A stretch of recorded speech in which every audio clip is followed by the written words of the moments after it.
Alright, hello everyone, welcome back to the channel. This of course is another anime reaction video. Today we're going to be in more Haikyuu episode 4.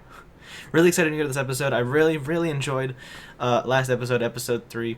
So I'm super excited to see what more about the game of volleyball we're learning in episode 4.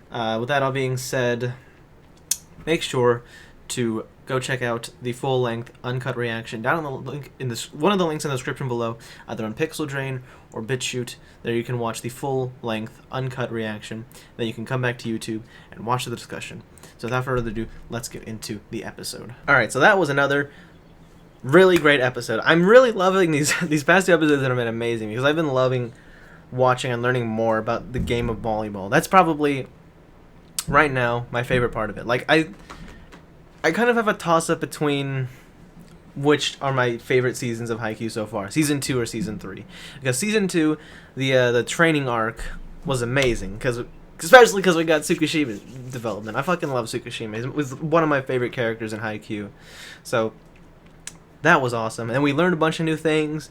You know, we got to see a bunch of cool, like, fun, new volleyball teams that would eventually go down. And then there was like a bunch of matches that were a lot of fun, like with the only one I can think of that comes to mind is Josenji.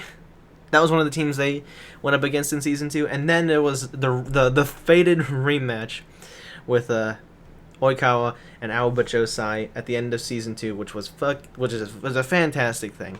But at the same time, Season 3 was also amazing because it was our toughest opponent going against Shira Torizawa, and just like it was non-stop hype. It was amazing.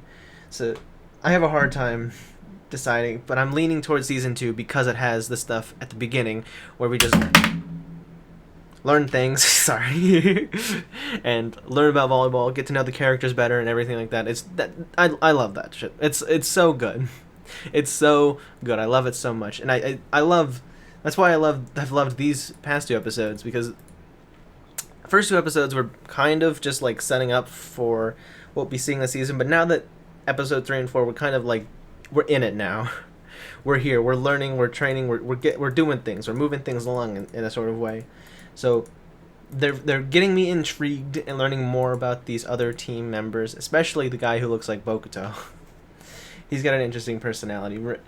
He's fun, he's entertaining. I can't wait to see what he'll be like on the court. And I really liked, so this episode, the main thing we learned is to take it easy. We're taking a page out of Kunimi's book, and we're not going as hard or fast as we can in a game right from the get-go, because for one thing, that's not good for pacing yourself. You're gonna run out of steam, and then what? You know what I mean? But then also taking it easy can help you not lose your cool during like the really frenetic or chaotic moments of volleyball. It might not always be a great idea to have the ball go really high up before it gets to your setter, so because that'll give the other team a chance to figure out what you're gonna do and then figure out their counterattack. But just giving a little bit extra time to do things the proper way without completely overstressing it, without like flooding your brain with like a million thoughts. It's really smart. I really also love the really like wholesome interaction between Hugh Hakuza or something like that. I believe that's what his name was. And that was really nice. I enjoyed that because it's basically a guy who didn't even believe in himself. He didn't believe that he could do this. He believed, even though he was tall, he brought nothing to the team, that he was completely worthless, which is a really sucky thing to think about. And just having Hinata, who's basically had a lot stacked against him when it comes to playing volleyball, you know, other than just being short, him being like, what was it, like 5'3" or something like that, being really short, not being very smart, not good at receiving, you know, he's kind of had the odds stacked against him.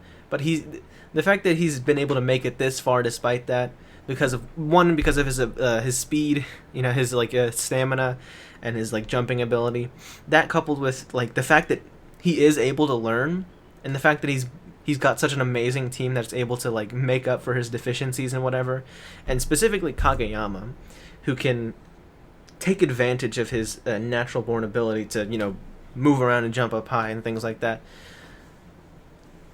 It's really cool to see that, and I think it's really interesting because I was mentioning in the last 2 reaction videos, or at least the last one, that we're kind of going back to the basics, and Hinata is learning some basic things to help him in the future because, things like receiving and I think what was it called, a split step.